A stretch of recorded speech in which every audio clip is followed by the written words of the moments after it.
Kia ora and welcome to video 18 in the series Agile Algebra. Here's our problem for this video. Let's just get straight into it.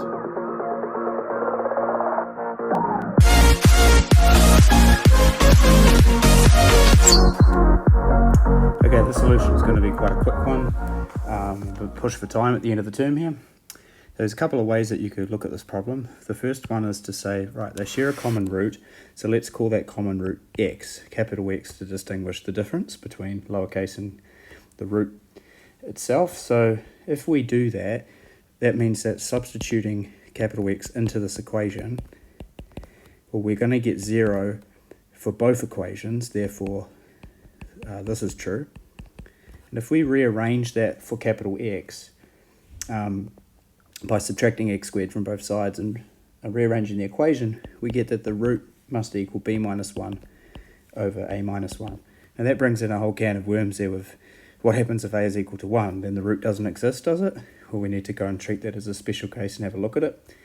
Now, this root is a root of the equation, therefore it must satisfy the equation. So if I substitute this root back into one of the equations, doesn't really matter which one you use, but I've used the right hand side one.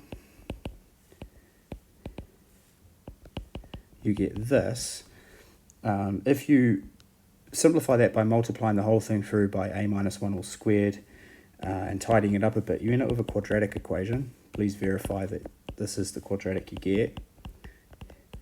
And then you can solve this quadratic equation using the quad formula, and that gives you this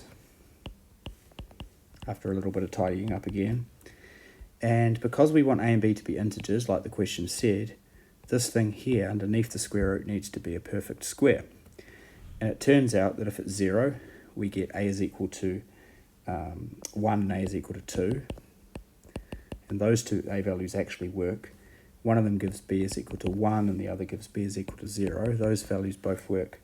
But it turns out that there's another solution, a equals minus 2, and that is b is minus 2, which we don't get from this expression, b in terms of a, because if I sub in minus 2 into that expression, the thing highlighted there in blue comes out to be 4 plus 6 is 10 plus 2 is 12. So it looks like b is irrational, but it turns out that that is actually a solution too.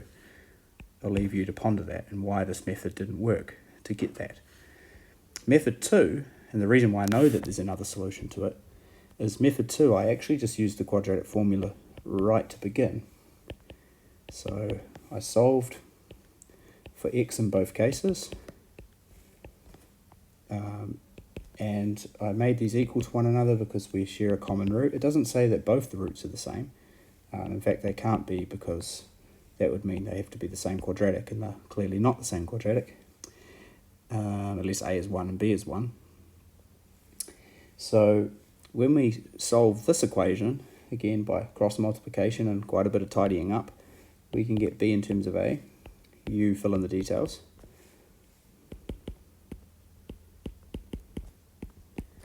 And now we need to think about different integer values of a that generate integer values of b. Again, we've got a square root, so we want this thing here to be a perfect square. So that's a is equal to plus or minus 2 is going to make it 0. And remember, we're squaring this whole thing. And if that was irrational, we'd have a bit of a problem. So those two a values we got before. But also, if this thing here equals 0, because if a is equal to 1, that thing in green is 0. And then we're squaring a square root. Okay, so if a is equal to 1, we've got b equals 1 minus plus or minus the square root of minus 3 all squared over 4. Now, the square root of minus 3 is imaginary, so we've got root 3i, but when we square that, because I squared is negative 1, we end up back into real numbers and back into integers. So actually that works as well. And so this method here gave us all three solutions. A is equal to plus or minus 2 and a is equal to 1, whereas the first method didn't. So I'll let you fill in the details there, check your working using these approaches. Maybe you had a different method that you want to share in the comments below. If you find a mistake in my first solution that led to me not getting the third answer, please let me know as well.